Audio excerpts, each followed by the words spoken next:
Hello students, how are you? Today I am going to explain you subject verb concord. ठीक है, ये आपको आपके ग्रामर में मिल जाएगा, तो इसे हमें पढ़ना है. ठीक है, काफ़ी कुछ डिलीट हो गया बट ये वाला पार्ट है अभी, तो हम इसे आज समझेंगे. Okay, so you already know what subject and verb are in the sentence.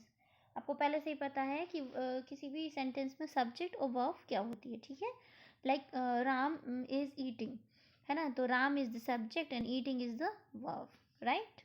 So subject is a noun or pronoun that tells us what the sentence talk about and verb represent the action in the sentence, right. हम लोग जब हम sentence पढ़ते हैं तो subject जो होता है वो नाउन हो सकता है, दैट इज राम, और pronoun that means may be he और शी, है ना. सो नाउन और प्रोनाउन ये हमारे सब्जेक्ट्स होते हैं एंड ये हमें बताते हैं कि मतलब what the sentence talk, sentence में क्या कहा जा रहा है ना. And verb represent action, verb जो होती है वो एक्शन को रिप्रेजेंट करती है. Then what is subject verb concord और एग्रीमेंट. तो फिर ये वाली बात क्या हुई, सब्जेक्ट जान गए हम, वर्ब जान गए, बट सब्जेक्ट वर्ब कॉन्क्रॉड या एग्रीमेंट्स क्या होते हैं, है ना. So it means that the subject and verb in a sentence should agree और मैच, है ना. जैसे हिंदी में अगर हम देखें, राम खाना खाते हैं, आप ऐसे बोल सकते हैं क्या? नहीं बोल सकती, है ना. दिस इज रॉन्ग, क्योंकि यहाँ पर आपका सब्जेक्ट जो है राम है दैट इज सिंगुलर एंड खाते हैं दैट इज प्लूरल, है ना. तो यहाँ पर ये सीक्वेंस प्रॉपर नहीं है ना. और जैसे हम हिंदी में जैसे होता है ना वाक्य को शुद्ध करना, है ना, उसको प्रॉपर तरीके से बनाया. वे लोग गाना गाता है, ऐसे नहीं बोल सकते आप, है ना. तो बस उसी का जो करेक्शन इन इंग्लिश में हमें करने हैं, that is called subject verb concord. Okay, Concord.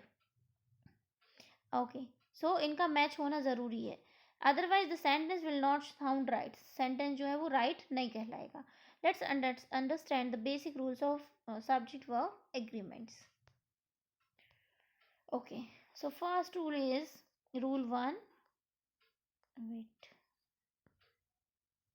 yes, rule 1 is the verb and subject must agree in number. सबसे पहले तो राम है और सिंगुलर है तो उसकी वर्ब भी सिंगुलर होनी चाहिए. ये वाला आपकी कंटिन्यूस में तो ठीक है, क्योंकि वहाँ पर तो ईटिंग ही रह जाएगा हमेशा ही, है ना. बट अगर जब हम बात करें प्रेजेंट एंड डेफिनेट्स बना रहे हैं, जैसे हम, है ना, सबसे पहले वाले सिंपल प्रेजेंट टेंस बना रहे हैं हम, तो आपको राम के साथ में वर्ब को एस और ई एस देना होगा, है ना. सो सिंगुलर के साथ में आपको एस और ई एस प्रोवाइड कराने पड़ते हैं. ठीक है, ये बात सिंगुलर प्रेजेंट डेफिनेट पर सबसे मतलब सटीक एग्जाम्पल है जिससे आप समझ जाएंगे. ठीक है, okay. So this means that if the subject is singular, the verb should be singular, and if the subject is plural, the verb should be plural. Okay, like he plays football, है ना. he क्योंकि singular है तो play को मिलेगा s, so he plays football, है ना. and they play football क्योंकि they हमारा plural, तो यहाँ पर s और es प्लेस करने की कोई ज़रूरत ही नहीं है ना. so पहला रूल है कि जब भी आप सेंटेंस आपको एग्जाम में आते हैं तो आपको सबसे पहले उसको देख लेना है कि सब्जेक्ट अगर सिंगुलर है तो वर्ब सिंगुलर का रूल फॉलो कर रही है या नहीं. अगर सब्जेक्ट हमारा प्लूरल है तो वो वर्ब वो वाला रूल फॉलो करती है या नहीं. Okay, now we will see next rule. Okay, इसका थोड़ा सा और एक्सप्लेनेशन है, ये देख लेते हैं. The basic rule, a singular subject need a singular verb obviously and plural subject need a plural verb. So first person जैसे कि सिंगुलर है तो वो कहेंगे हम आई वॉक, और प्लूरल है तो वी वॉक. सेकेंड है तो यू वॉक, और प्लूरल यू का ही बना रहे हैं, यू तो यू ही रहेगा, है ना, तो वहाँ पर वो वॉक ही रहेगा. ठीक है, ओके. अगर थर्ड पर्सन हमारा singular that is he she it, तो फिर हम यहाँ पर वॉक के साथ में क्योंकि एस देते हैं तो हमने एस दे दिया है. ठीक है, ओके. और अगर हमारा थर्ड पर्सन में प्लूरल है तो दे के साथ में हम उसको बिना किसी उसके सिंपल रखेंगे. ठीक है, तो सिर्फ एक मेन मतलब इम्पोर्टेंट जो है वो ही शीट वाला पार्ट है, उसको हमको याद रखना. बाकी देखिए कहीं पर भी कोई चेंजेस नहीं है, है ना. ही शीट जो है वो थोड़ा सा परेशान करते हैं, वहाँ पर एस और एस देने होते हैं वर्ब को. Okay, now let's see rule 2. The number of the subject that is singular or plural will not change due to word phrases in between the subject and verb. अगर subject जो है वो उसका number अगर वो singular है और plural है, ठीक है, जो भी है वो कभी चेंज नहीं होगा, बीच में चाहे कुछ भी आ जाए, वर्ब के पहले और उस सब्जेक्ट के बाद बीच में कुछ भी आ जाए, लेकिन वो सिंगुलर ही रहेगा या प्लूरल ही रहेगा, जो उसका नेचर है वो वैसा ही रहेगा। आपको ऐसा नहीं करना है कि मी एंड माई फ्रेंड्स हो गए तो आपने उसको प्लूरल बना दिया, ठीक है, वो मी है, वो मी ही रहेगा, ठीक है। जैसे मैं और मेरे दोस्त खेलने गए हो जाएगा, है ना, मैं और मेरे दोस्त खेलने गया नहीं होगा, ठीक है। सो यहाँ पर मैं आपको अभी एग्जांपल दूंगी और थोड़ा सा कंफ्यूजन हो रहा होगा तो मैं उसको अभी आपको क्लियर कर देती हूँ। Okay, see, one of glass is empty. Here since the subject is one, the verb should be is, ठीक है। One of the glasses is empty, जो ग्लासेस वहाँ पर रखे हुए हैं फॉर एग्जाम्पल, तो उन ग्लासेस में से एक ग्लास जो है खाली है, ठीक है। तो ग्लासेस रखे हैं ना, है ना, ग्लासेस क्या है, they are plurals, okay. But हम यहाँ पर सब्जेक्ट क्या ले रहे हैं, वन, हमारा सब्जेक्ट तो वन है, हमें कोई मतलब नहीं वहाँ पर 10 ग्लास है, 20 है, 10 है, 50, 100, that is not our concern, है ना। हमारा कंसर्न क्या है कि उनमें से वन ग्लास जो है दैट इज एम्प्टी, है ना। तो उस वन ग्लास की हमको, उस वन ग्लास हमारा that is, this is one and one is our subject, according to one हम यहाँ पर वर्ब रखेंगे इज, हम उसको आर नहीं करेंगे, ठीक है ना। जैसे कि one of the glasses are empty आप नहीं कहेंगे, एकदम क्लियर है क्योंकि एक ही ग्लास है, ठीक है, वहाँ ग्लासेस रखे हो, दैट इज हमारा वो मैटर ही नहीं, हमें उसको डिस्कस करें, है ना। सो हमारा यहाँ पर one of the glasses is empty, okay, clear हो गया होगा अब आई थिंक। एक और एग्जांपल देख लेते हैं। The bouquet of red roses smells so sweet. Here, since bouquet is the subject and not roses, the verb should be smells, not smell, ठीक है।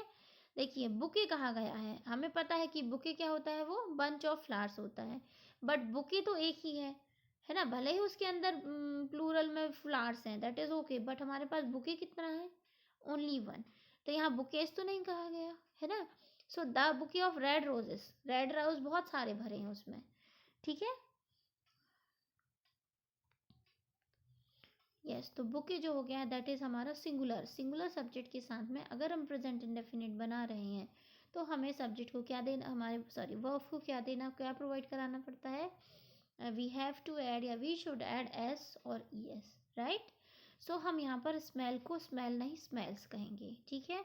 रेड रोजेस का बुके जो है वो स्वीट स्मेल करता है ना। तो बुके क्योंकि हमारा सिंगुलर था, एक था, तो हमें कोई मतलब नहीं कि रेड रोजेस ढेर सारे हैं, हम अपना सब्जेक्ट देखेंगे और उसके हिसाब से हम वर्ब को एस और एस प्रोवाइड करेंगे। Got it. अब आई थिंक आपको ये बात क्लियर हो गई होगी, है ना। नेक्स्ट रूल देखते हैं। Okay, let's see third rule. Subject that are joined by and in a sentence use a plural verb. Subjects that are joined by either or neither nor use a singular verb, ठीक है। Example पहले बताती हूँ, फिर आपको rule को फिर से हम रिवाइज करेंगे। Radha and Meera are coming home, ठीक है। तो राधा और मीरा, अब दे आर प्लूरल्स, है ना। अब ये दो हो गए, एक राधा है एक मीरा है, अब ये टू हो गए और टू हमारे हो जाते हैं प्लूरल्स, तो हम यहाँ पर वर्ब को इज नहीं रखेंगे, इसकी जगह हम कर देंगे, जैसे मैं वहाँ पर आपको मी एंड माई फ्रेंड्स का दे रही थी, वो मैंने एक्चुअली थर्ड रूल बता दिया था आपको, है ना, क्योंकि मी एंड माई फ्रेंड्स वहाँ पे दो हो गए हैं, तो वो खुद है और उसके दोस्त हैं, तो वहाँ पर आर ही लगेगा, है ना, are going to the fair, कुछ भी, ओके। सो यहाँ पर जैसे ही ये दो हो गए, क्योंकि they are joint with the and से जुड़े हुए, तो यहाँ पर वर्ब हमारी जो है हेल्पिंग वर्ब जो है वो आर लगेगी, ठीक है। अगर इनडेफिनिट बन रहा होता तो Radha and Meera come home, comes नहीं लगता, ठीक है। सेकंड हम देखते हैं नीदर, ठीक है। Neither Akshay nor Rohit is coming home, ठीक है। अगर एंड से जुड़े हैं तो हमें उसे प्लूरल में कंसीडर करना है, बट अगर नीदर नॉर या आइदर और से जुड़े आते हैं वो, तो हमें वहाँ पर उनको सिंगुलर ही मान के चलना है, ठीक है। मतलब ना ही अक्षय ना ही रोहित घर आए, है ना, अक्षय भी नहीं आया रोहित भी नहीं आया, दोनों लेकिन कैसे हैं, सिंगल हैं, ठीक है। यहाँ पर माई डैड और my mom is arriving today, या तो मेरे पापा या तो मेरी माँ, कोई एक आज आ रहा है ना, तो एक ही आ रहा है ना, तो यहाँ पर इज ही लगेगा। आपको चेक कर लेना, अगर सेंटेंस एंड से जुड़ रहा है मतलब दैट इज दो सब्जेक्ट्स जो है, if they are joint with and, ठीक है, तो वहाँ पर आप उसको प्लूरल की तरह लेंगे। And if they are joint by either or neither nor, then आप उसको सिंगुलर ही कंसिडर करेंगे. Okay okay. Now rule 4 is the above in a sentence containing or, या तो उसमें और लगा हो, या ईदर और लगा हो, या नीदर नॉर लगा हो, agrees the noun or pronoun closer to it. Examples देखते हैं. आपने कहा नीदर द शूज, ध्यान दीजिएगा, शूज कह रहे हैं, nor the bag matches the dress. ठीक है, एक मिनट इसको थोड़ा सा क्लीन कर लेते हैं. यस, आपने कहा ना ही शूज और ना ही बैग जो है ड्रेस से मैच कर रहा है. अब यहाँ हम देखेंगे कि सबसे पहले हमारा सब्जेक्ट क्या था, शूज.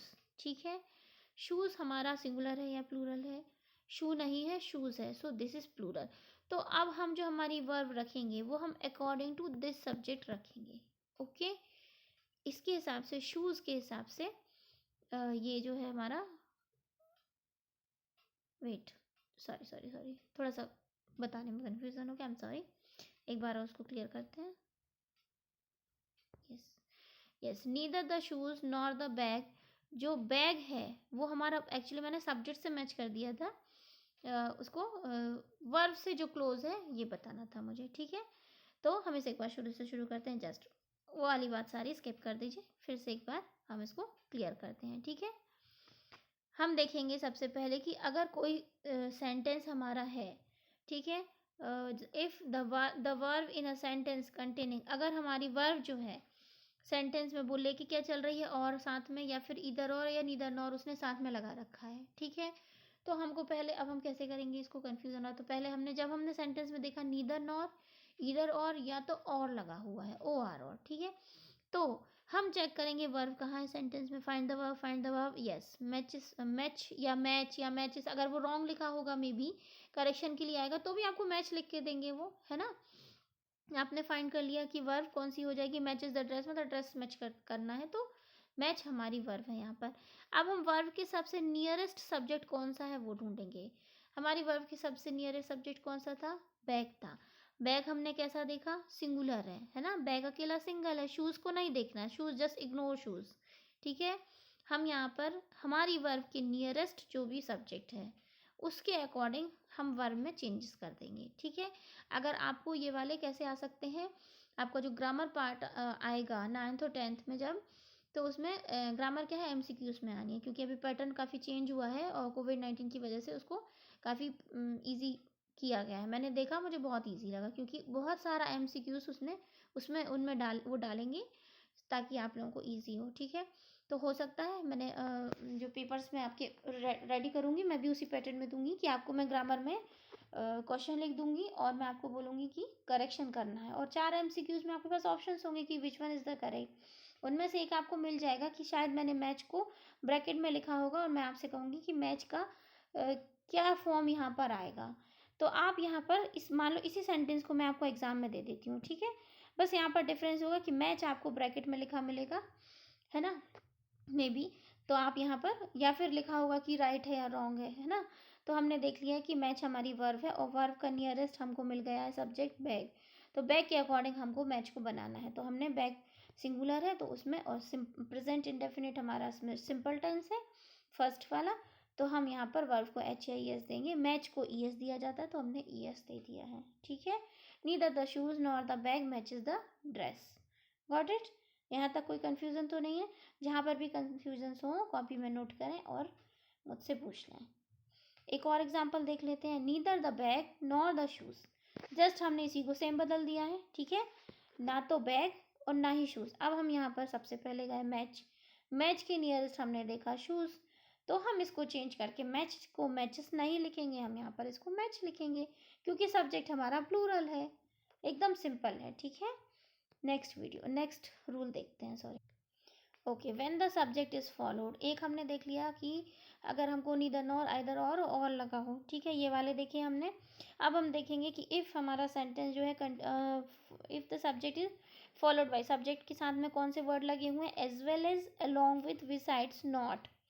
इस टाइप के वर्ड्स लगे हुए हैं, याद करना पड़ेगा. आप ऐसा मत समझो कि मैम इतना सारा बता देती, हम कैसे पढ़ेंगे, आप याद करेंगे. ठीक है, जितना याद करने के बाद में जितनी प्रैक्टिस करेंगे उतने परफेक्ट बनेंगे। मैं आपसे बार बार कह रही हूँ कि ये कोई एक दिन में सीखने वाली चीज़ें नहीं है। एकदम अपने दिमाग में बिठा लीजिए। मैम का वीडियो देख लिया, मैम के दिए हुए 25 हमने क्वेश्चन सॉल्व कर दिए, ये सोल्यूशन नहीं है। आप नहीं सीख पाएंगे। मैं आपको अभी बता रही हूँ, आप नहीं सीख पाएंगे। मैम के देने के बाद खुद बुक्स में, गाइड में, गूगल में, कॉपी में ढूंढना है और सॉल्व करके देखना है। एग्ज़ाम की तैयारी करते हैं तो कैसे करते हैं? क्वेश्चन को लर्न किया, कॉपी बंद की, आंखें बंद की, उसको रिवाइज़ किया, फिर उसको लिख के देखा, फिर अगर डाउट हो तो फिर से रिवाइज़ किया। करते हैं ना ऐसे आप लोग? यहाँ पर भी आपको वही करना है। क्वेश्चंस ढूंढने हैं, क्वेश्चन बनाने हैं, और जो मैंने दिया है आपको उसको मत देखिए। आंसर्स आपने ठीक है मैंने आपको दे दिया, दैट इज़ ओके। फिर उसके बाद में उसको फिर से किसी दिन एक दिन पहले रूल्स देखिए, वीडियो फिर से देखिए, लेके बैठ जाइए, फिर से उनको सॉल्व कीजिए। और आपको बुक में ये गाइड्स जो आप हो, अगर नहीं है गाइड्स तो आप गूगल पे भी सर्च कर सकते हैं। आपको बहुत सारा पढ़ाई करने के लिए बहुत सारा डेटा है, ठीक है। ग्रामर की बुक्स तो वैसे भी गाइड्स वगैरह बहुत सारी होती हैं। आप वहाँ पर भी प्रैक्टिस के लिए काफ़ी सारे वहाँ पे एग्जाम्पल्स दिए होते हैं, सेट दिए होते हैं, है ना। तो जितनी प्रैक्टिस करेंगे उतना सीखेंगे। आपको लगता है मैम आज रूल्स बता रही हैं, इतने सारे रूल्स हैं, हम कैसे याद रखेंगे? ऑब्वियसली रूल्स एक दिन में याद नहीं होंगे, रूल्स आपको प्रैक्टिस से ही याद होंगे। तो जितनी प्रैक्टिस करेंगे ऑब्वियसली उतना परफेक्ट बनेंगे। चलिए वापस आ जाते हैं हम। देखिए यहाँ पर when the subject is followed by word, जैसे कि as well as, along with और बिसाइड्स और नॉट लगे हों, so ignore them and use a singular verb if the subject is singular. तो उन सब पर बिल्कुल नोटिस ही नहीं करना है। हमको सीधा अपना सब्जेक्ट देखना, सब्जेक्ट सिंगुलर है तो वर्ब उसके अकॉर्डिंग, सब्जेक्ट प्लूरल तो वर्ब उसके अकॉर्डिंग, ठीक है। एग्जाम्पल्स देखते हैं। Matt as well as his dog is expected shortly. Mac और उसके साथ उसका डॉग दोनों आ सकते हैं, ठीक है, जल्दी ही आ सकते हैं। हमको मैट से मतलब है, मैट कैसा है? अकेला है ना। तो मैट एंड हिज फ्रेंड्स लिखा होता तो हम यहाँ पर इसको आर कर देते, ठीक है, क्योंकि एंड से जुड़ा था। बट एंड से नहीं जुड़ा है, एज वेल एज से जुड़ा है। तो हम यहाँ पर मैट को अकेला मान के चलेंगे और हम उसके साथ में इज लगाएंगे, आर नहीं लगाएंगे। Got it. सेकेंड देख लेते हैं। Prateek along with his brother is going to school. Prateek अपने भाई के साथ स्कूल जा रहा है ना। हिंदी में भी देख लीजिए आप। जा रहे हैं नहीं बोलेंगे, जा रहे हैं बोलेंगे तो गलत बोलेंगे। प्रतीक अपने भाई के साथ स्कूल जा रहा है। So Prateek along with his brother is going to school. Got it. Rule number 6. If the sentence that begin with here, there, the true subject usually follows the verb. ठीक है, here और there लगा होगा तो जो है हमारी देखिए क्या हुआ। सब्जेक्ट एग्जाम्पल पहले देखते हैं। here are some chocolates। अरे यहाँ तो here लगा दिया, हमें तो सब्जेक्ट ही नहीं पता चल रहा है क्या है। तो सबसे पहले सब्जेक्ट फाइंड करिए। Here are the chocolates। chocolates is the subject, chocolate is a noun, है ना। सो हमें मिल गया हमारा सब्जेक्ट। सब्जेक्ट क्या है? चॉकलेट्स है, मतलब बहुत सारी हैं। तो हमें इसके हिसाब से ही हमारा हमारी वर्ब लेनी है ना। सो हेयर आर लगाएंगे, इज नहीं लगाएंगे। इससे हमें कोई मतलब नहीं। हेयर देयर लगे हैं तो उनको छोड़ के सीधा सब्जेक्ट ढूंढेंगे, according to subject verb place कर देंगे। ओके, यहाँ पर भी वही किया गया। There is a big puddle on the road. Big puddle, एक ही पडल है, एक ही गड्ढा है रोड पर, तो इज लगाएंगे, आर नहीं लगाएंगे। ओके, चलिए बहुत अच्छा रूल है। अगर आपका सेंटेंस जो है वो उसमें मनी को सम दिया हुआ है, कुछ 10,000 रुपये, 10,000, 20,000, 10 लैक्स, कुछ भी दिया हुआ है, सम एक कुछ पक्का अमाउंट है। पीरियड ऑफ टाइम, कोई एक फिक्स पीरियड है, या फिर कोई एक फिक्स डिस्टेंस है, 20 किलोमीटर्स एकदम फिक्स हो गया है, कोई यूनिट के साथ दिए हुए हैं, दैट मीन्स, है ना, उनके साथ हमें सिंगुलर वर्ब भी लगानी है। Got it. जैसे कि 500 rupees is a high price to pay. 500 rupees is लगेगा, आर नहीं लगेगा। 500 रुपये बहुत ज़्यादा है पेमेंट करने के लिए, ठीक है। 62 year is the max minimum age of the retirement. Retirement की मिनिमम एज 62 ईयर्स है नहीं बोलेंगे आप डॉट लगा के, है ना, हिंदी में है बोलेंगे। 10 kilometre is too far to walk, है ना। 10 किलोमीटर्स आर नहीं कहेंगे, 10 kilometres is too far to walk. Okay, clear है। नेक्स्ट देखते हैं। If In case words such as a lot of, all, some, etc. in a sentence, pay attention to noun after of. If the noun after of is singular, then use the singular verb, and if it is plural, then use plural verb. क्या करना है? अगर हमारे पास में ये दो तीन जो सेंटेंस वर्ड दिए हुए हैं, that is a lot of, all और some, ठीक है, और इनके साथ में ऑफ लगा ही होगा, ठीक है, तो हमें ये सब छोड़ देना है, सीधा हम जाएंगे ऑफ के पास में। ऑफ के पास हमें मिल जाएगी हमारा नियर में मिल जाएगा हमारा सब्जेक्ट। हमने सब्जेक्ट को देखा, सब्जेक्ट सिंगुलर है।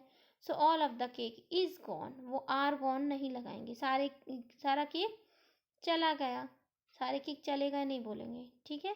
ये केक्स होता तो ये आर हो जाता, ये केक है तो हम इज ही रखेंगे। नेक्स्ट देखते हैं, यहाँ केक्स हो गया तो ये आर हो गया। All of the cake is sorry a lot of के बाद हमें हमें तो सिर्फ हमारी सब्जेक्ट से मतलब है, हमारा रूल ही यही है कि हमें सब्जेक्ट टू वर्ब को मैच करना है बस। केक देखा तो इज लगा दिया, केक्स देखेंगे तो आर लगा देंगे, है ना। ये देखिए यहाँ पर some of the cake is gone and some of the cakes are gone. Okay, next देखते हैं। Okay, rule number 9, if the case of collective noun such as group, population, family in a sentence, the verb can be singular or plural depending on their use in the sentence। देखिए, most of the family is here or here। Okay, तो यहाँ पर कहा गया है कि अगर कोई कलेक्टिव नाउन है, जैसे कि किसी चीज़ का ग्रुप है, जैसे कि पॉपुलेशन, काफ़ी सारे लोग होंगे ना, फैमिली उसमें भी कितने भी लोग हो सकते हैं ना। In a sentence the verb can be singular और plural depending on their use in the sentence, ठीक है। उस सेंटेंस में उनका यूज़ कैसा हो रहा है। भाई फैमिली को देखिए, मैं आपको एक और इसके पहले एक एग्जांपल और देती हूँ, फिर ये वाला एक्सप्लेन करूँगी।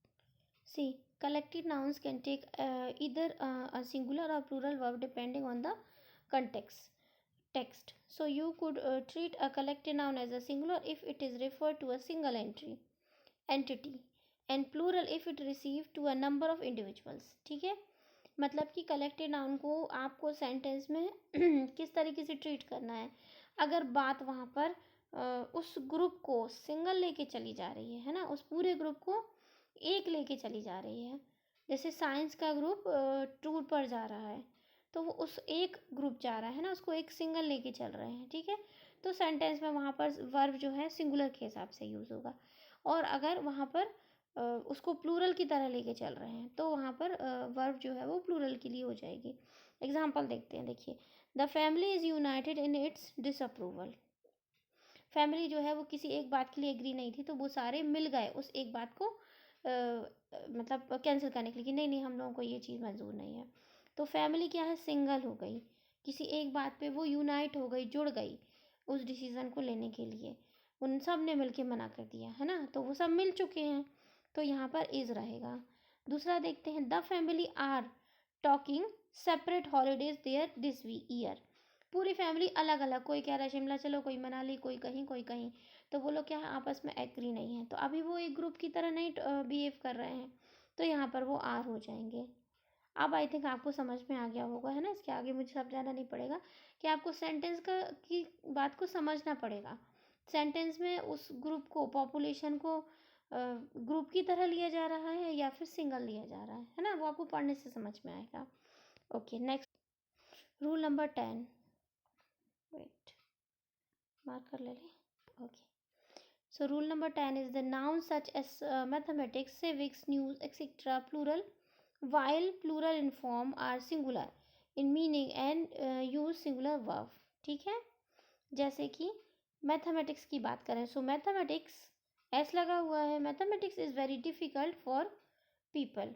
मैथमेटिक्स लेकिन अकेला है, मैथ्स एक सब्जेक्ट है जो कि लोगों के लिए डिफ़िकल्ट होता है, तो इज़ लगाएंगे।